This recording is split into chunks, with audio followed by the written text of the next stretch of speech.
Hello everybody, I'm Sean Dockery from farmstrength.com, and I'm going to show you today a couple of movements that I do that I find really helps my elbows. I'm kind of a grip guy, or at least I train my grip fairly seriously. And one thing that happens to a lot of people that do grip is as we get stronger and do more and more volume, let's see, I'm going to move the camera out here a little bit so maybe you can see better, get some better light on this issue. What happens is there's this little bony part right here in the elbow, and I'm not smart enough to know the anatomical term for it, but there's a tendon or a ligament or something that runs right up over top of this right here, and that'll get really sore and feel like it's on fire sometimes when we do a lot of training. For me, it really fires up when I do a lot of gripper work and when I do a lot of Atlas stone lifting.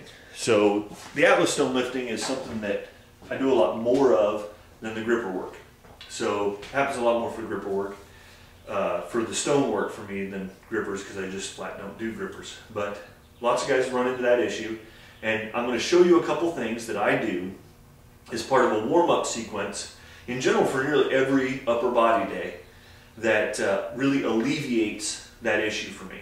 And this is some stuff that I got from a program called Z Health, and then there was an old video VHS that I still have called Warrior Wellness by a guy named Scott Sonnen that I think I got in, I don't know if it was 02 or 03, something like that.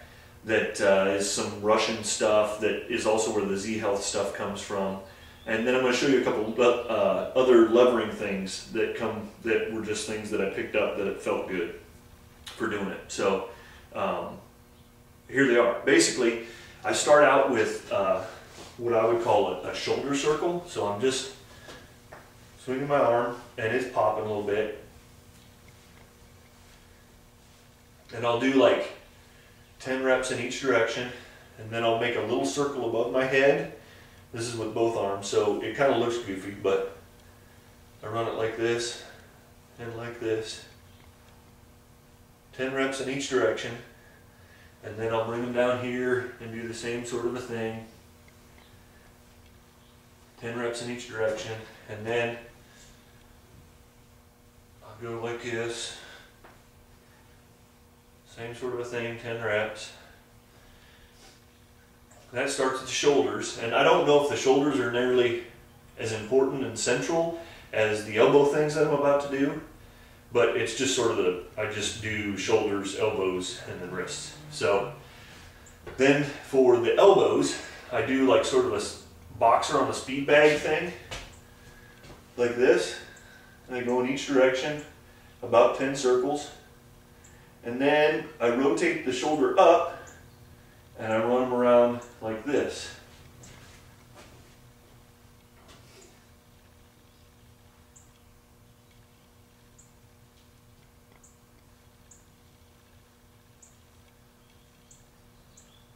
About 10 circles in each direction.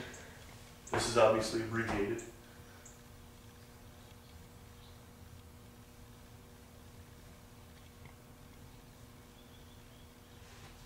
Then out in front of me,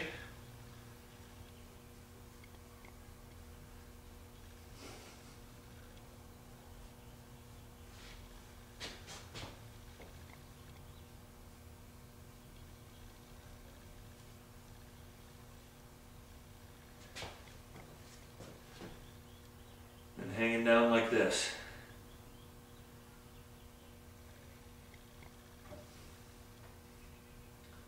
I'm still drawing a circle, big circle underneath my elbow.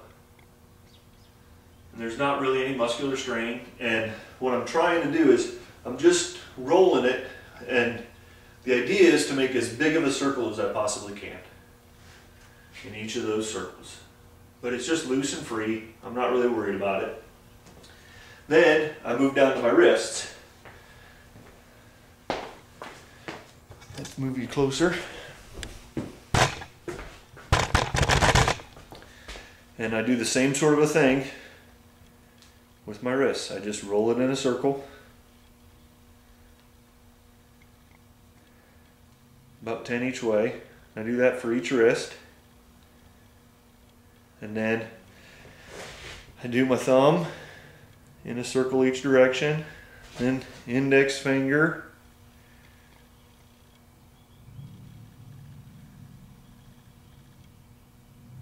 You can see, I mean, the mobility of some of my fingers is better than others and all that fun stuff. I had a severed wrist tendon in here a few years ago, and my ring finger on my right hand has just never really been the same. So anyway, then I get myself my little hammer here.